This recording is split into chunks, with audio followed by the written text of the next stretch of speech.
Hey minions, are you ready for part 2 of the Red Tent?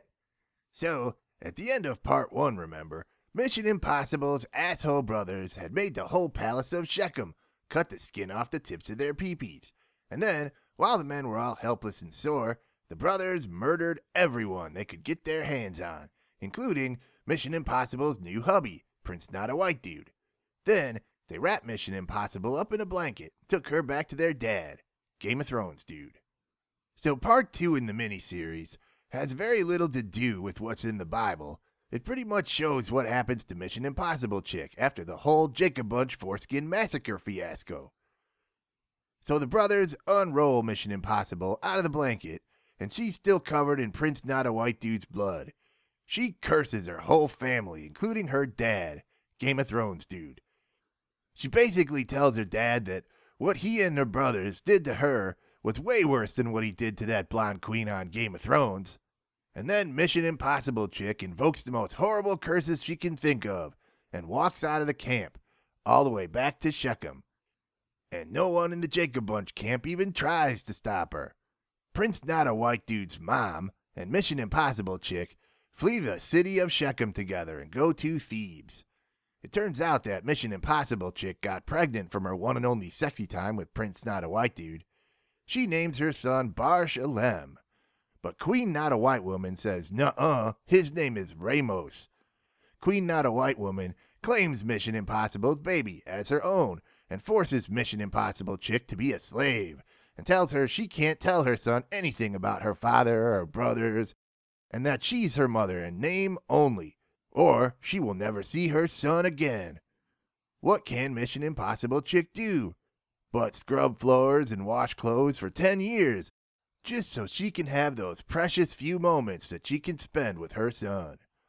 Meanwhile, asshole brothers in Jacob Bunch aren't done being assholes yet. They sell young, sexy Game of Thrones kid into slavery and splash blood on his patchwork quilt coat and tell everybody he was killed by wild beasts.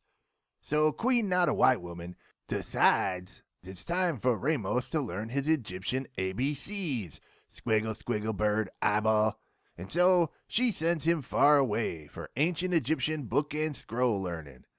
She tells Mission Impossible, that's all you get, time for you to leave the palace and fend for yourself, and then she kicks her to the curb. Somehow, Mission Impossible chick manages to eke out a living for herself for 7 more years in the town of Thebes, waiting for her son to return. Meanwhile, young, sexy Game of Thrones boy is in Egypt prison, and he interprets people's dreams, so the Pharaoh hears about it and lets him out. And young, sexy Game of Thrones kid, who looks kind of scraggly now, is eventually let out and becomes the Pharaoh's right hand or something. You know the rest.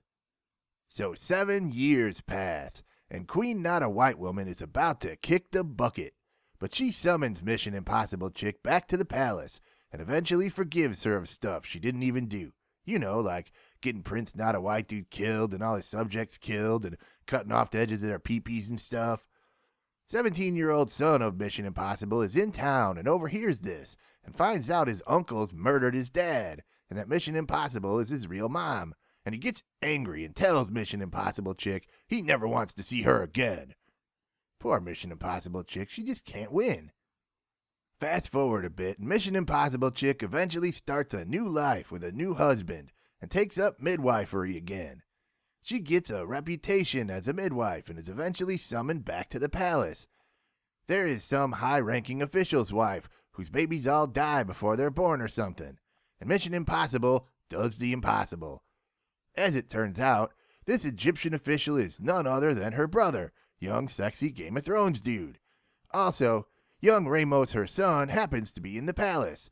Through a twist of circumstances, young Ramos finds out that young, sexy Game of Thrones dude, now a bigwig in Egypt, and his mom, Mission Impossible, are related, and he remembers that her brothers killed his dad.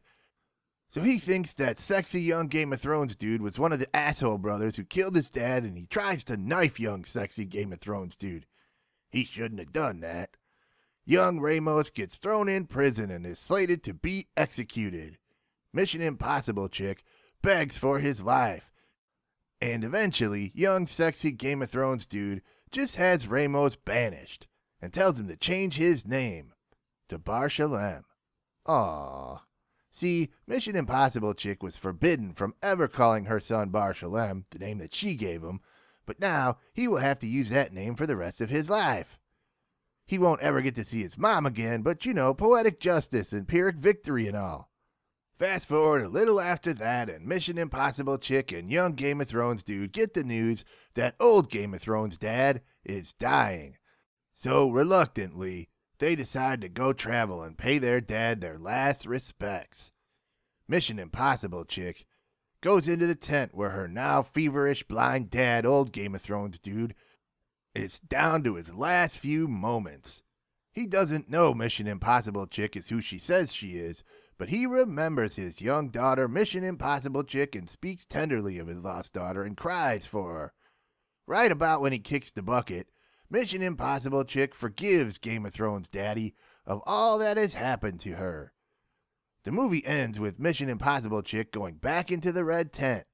How You Like Them Apples and Serenity Chick are both long dead, but there's a whole bunch of new wives for the Jacob Bunch family in the red tent now, and they have all heard stories of Mission Impossible Chick. Though the story isn't completely accurate, they did hear about the doomed romance part, and they didn't hear nothing about the pee-pee cutting and the murder, but the important part is Mission Impossible Chick is not forgotten, and she gets barely a mention in the official Bible story after all. And that's it, minions. The end.